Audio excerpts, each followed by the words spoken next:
God damn it. I mean, god damn it. I mean, you were so close. Look at these characters. I mean, this is a movie 19 years in the making. And this is the route we decided to go. This movie should have been incredible, but alas.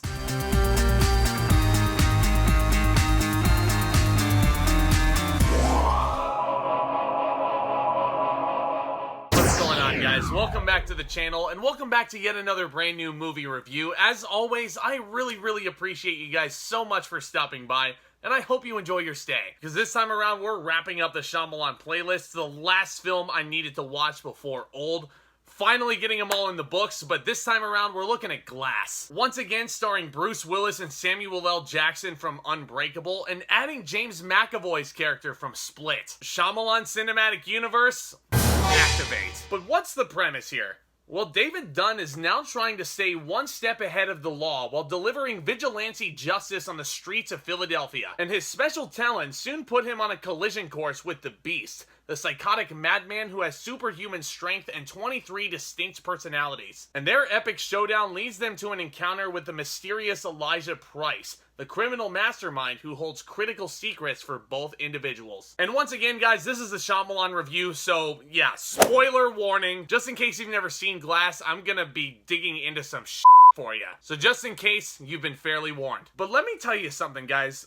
I feel like I enjoyed watching Glass more the first time around than I did on this rewatch. I mean, this is like one of the biggest mixed bag films I think I've ever sat through. There's a lot of things that really work about Glass, and then there's just other instances where I'm just sitting there like, what the f***, dude? Let me get into my positives first. The first 20 minutes or so, for example, utter genius. Shyamalan's immaculate direction and the cinematography once again play a key part in this.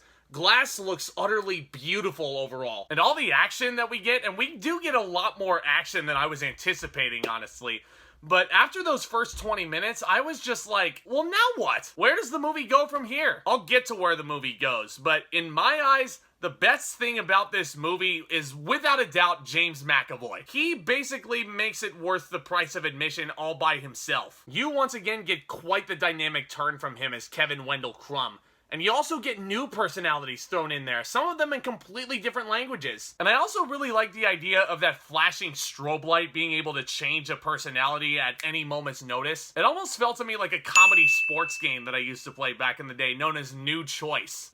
I just couldn't help but think that watching this. I loved McAvoy's performance. He once again gives you so many memorable scenes throughout it. I especially love the scene where he flirts with one of the orderlies. If you've seen Glass, again, you'll know what I'm talking about. McAvoy for sure steals the show, and Samuel L. Jackson as well. It was just so amazing to see him as Elijah Price once again. Just so damn creepy, so stoic the whole way through. I loved it. Loved it. Bruce Willis, I thought, was fantastic once again as David Dunn. I personally love how the public names his alter ego the Overseer. That's really neat. And Bruce Willis does kick a lot of ass in these action sequences, which, like I said, considerably more action than I was expecting going in. But David Dunn is actually where I start to have issues with Glass. Honestly, his arc, I don't know, guys. I was expecting a lot more out of this. It's a damn shame because I love what they're doing with him. I love the dynamic he shares with the returning Spencer Treat Clark as his son Joseph. Another great performance, by the way. I really want to see them give Spencer Treat Clark more roles down the line. But I don't know, especially when you put him up next to McAvoy and Jackson,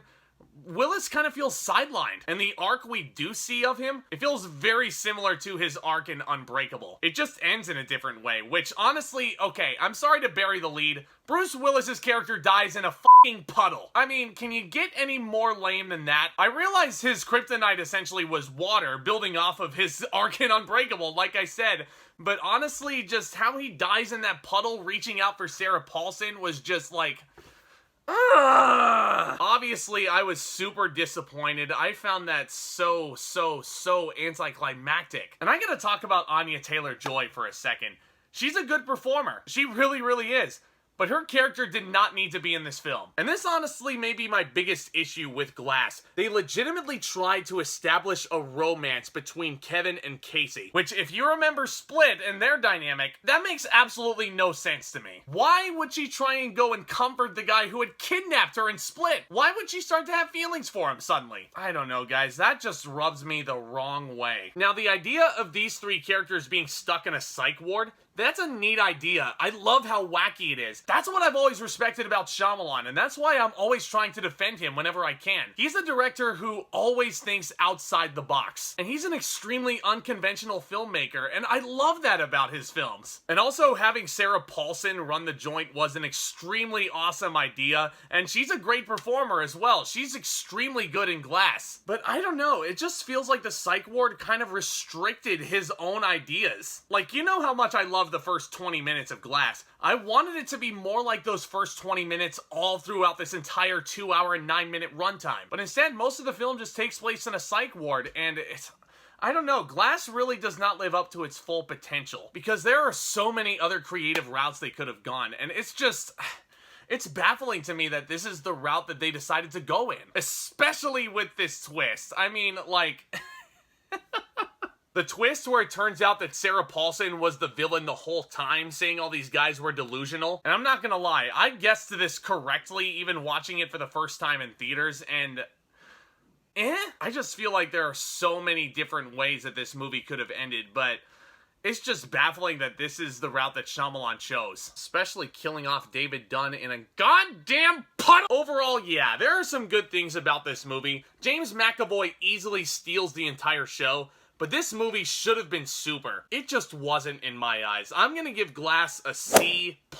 Yeah, he almost had us. He almost had an instant classic superhero movie like Unbreakable, but there was just way too much anticlimactic shit in there for my liking. And there's a whole lot of stuff that doesn't even make sense character-wise. Yeah, it seems like this movie has the glorious purpose of being a complete, utter mess. But, as always, this is just one guy's opinion. What did you guys think of Glass? Do you disagree with me? Did you like the film? Did you hate it? And I'm also curious, what is your guys' favorite superhero movie that's ever been put out? As always, guys, I love discussing the cinema and all things entertainment with you guys, so go ahead and continue that discussion down in the comments below. Let's have some fun. And as always, guys, if you're new to the channel, thank you all so very much for clicking on the thumbnail, and definitely consider hitting the subscribe button down below as hard as you possibly can. It's totally free, and you can always change your mind later. And I'll tell you what, hit that thumbs up button as well on your way out. That would be extremely helpful for the channel and getting this content out there. And as always, guys, look out for more exciting content hitting this channel very soon.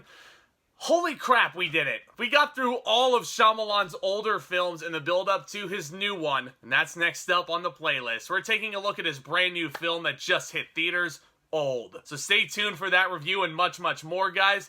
Y'all are the best. And with all that being said, back talk, commence.